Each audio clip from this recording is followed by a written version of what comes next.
ज्ञानी जी, आप दिल्ली पुलिस में इतने सीनियर पदों पर रहे हैं और डिफरेंट तरह के कर्तव्य आपने निभाए हैं। आपको बहुत कई तरह की जिम्मेदारियां मिली हैं और कानून के भी आप जानकार रहे हैं। सुप्रीम कोर्ट के फैसलों का, हाई कोर्ट के फैसलों का आप एनालिसिस करते हैं। क्या आप मनुश्री नेटवर्क के दर्शकों को, सब्सक्राइबर्स को जो हमसे जुड़े हैं उनको आप ये बता पाएंगे कि एटीआर की रिपोर्ट आने के बाद आगे क्या प्रोसीजर होता है?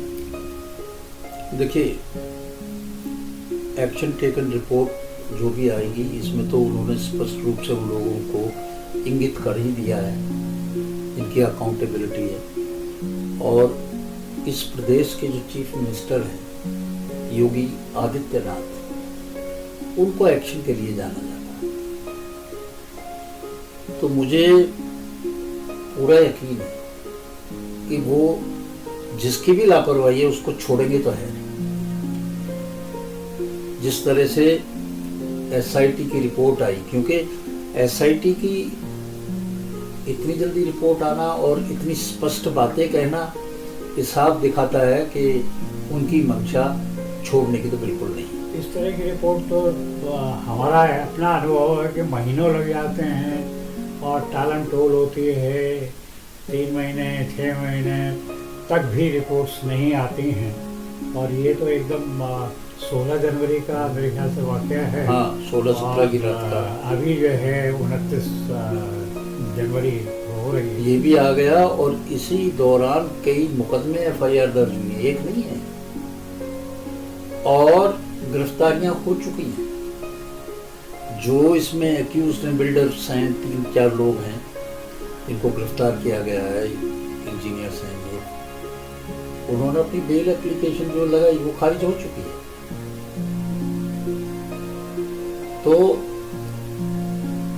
उन्होंने रिपोर्ट का भी जो है इंतजार नहीं किया और एक्शन लेना शुरू हो गया। पर इसमें सबसे बड़ी बात क्या है कि जो हो चुका है उसके खिलाफ तो जिन्होंने किया कार्रवाई की, परंतु आइंदा इस तरह की घटना की पुनरावृत्ति ना हो, पुनः ना हो, उसके लिए क्या किया। मैं तो ये भी कहता हूं कि अगर डिजास्टर मैनेजमेंट के पास इक्विपमेंट नहीं थे तो वो किसकी लापरवाही थी जिसकी वजह से उनके पास इक्विपमेंट नहीं, और यदि उनके पास इक्विपमेंट मौके पे थे तो उनका इस्तेमाल क्यों नहीं किया।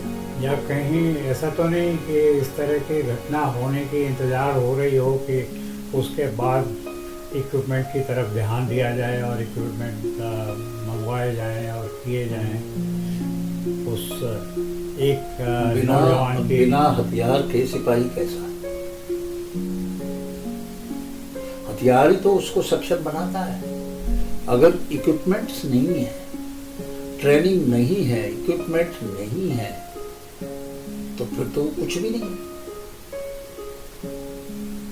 ट्रेनिंग भी जरूरी है, साथ में इक्विपमेंट भी जरूरी है, साथ में जिन लोगों को ये सब कुछ दिया ये भी देखना है कि वो उन्होंने एक्शन लेते हैं कि नहीं लेते। यदि हम देखें बॉर्डर पे जो सिपाही, जो जवान देश के लिए लड़ रहे हैं, तो कभी ये ध्यान नहीं देते होंगे कि मैं बॉर्डर पे नहीं जाऊं, कहीं गोली मुझे ना लग जाए। एक बार भी नहीं सोचते होंगे। उन्हें पता है कि बॉर्डर पे जाएंगे तो 1% बचने के चांस हैं और 99% जो है ना उनको गोली लग सकती है। मतलब हिम्मत। अब यहाँ वो हिम्मत गायब थी। देखिए, मैं आपको बताऊं, अगर डिवाइसेस या इंस्ट्रूमेंट या सुविधा अगर नहीं भी थी तो तैरना तो आता होगा। वो उस लड़के तक तो 5-7 लोग पहुंच सकते होंगे, कुछ तो होता होगा। कहीं ऐसा नहीं दिखाई दे रहा कि कोई एक्शन लिया गया होगा। अगर युवराज को थोड़ा भी तैरना आता तो युवराज भी बाहर आ जाता, इसकी जरूरत ही ना पड़ती। दूसरी बात, हिम्मत की आपने बात कही पुलिस के लिए, तो मैं ये बताऊं कि 1 साल में इस देश में जितने पुलिसकर्मी अपनी जान गंवाते हैं, इतने हिंदुस्तान में जितने युद्ध हुए हैं, उतने लोगों ने उसमें जान नहीं गंवाई जितनी 1 साल में पुलिसकर्मी करते हैं। वो भी तो गोली खाते हैं, वो भी तो मरते हैं हर साल। बड़ी लंबी लिस्ट। इसी में मुझे याद आया कि मैं क्राइम रिपोर्टिंग करता था और एक बार एक सब इंस्पेक्टर, करोलबाग की बात है, वो घर आए, खाना खाने बैठे थे, पहला कॉल उन्होंने मुंह में डाला, मुंह तक पहुंच नहीं पाया था कि उनके पास वायरलेस पे सूचना आई कि बैंक में डाका पड़ गया। उन्होंने रोटी वापस कर दी और फौरन ड्यूटी पर पहुंचे। बचे नहीं, पहली गोली उन्हीं को लगी। और मोहनचंद शर्मा का केस, मोहनचंद शर्मा का केस, अगर उनकी हिम्मत नहीं होती, हाँ, तो हम तो वो तो उस वक्त जुनून होता है कि हमने अपनी जो अपनी जान का तो कर्तव्य ख्याल ही है नहीं उसका होता। वो सरे अंजाम कर्तव्य देना। के आगे, कर्तव्य के आगे अपनी जान का तो ख्याल ही नहीं रहता। अगर कोई इस तरह से, भाई आप भर्ती क्यों हुए? अगर आपको जान की इतनी प्यारी है तो ये तो इसमें तो इस जॉब में तो रिस्क है जान का। क्या सिर्फ सैलरी और सुविधाओं और पेंशन के लिए अगर ये सब ज्वाइन किया है तो बेकार है। बेकार भी है, और सबसे बड़ी बात ये है कि ये सब काम उनकी ड्यूटी का पार्ट है।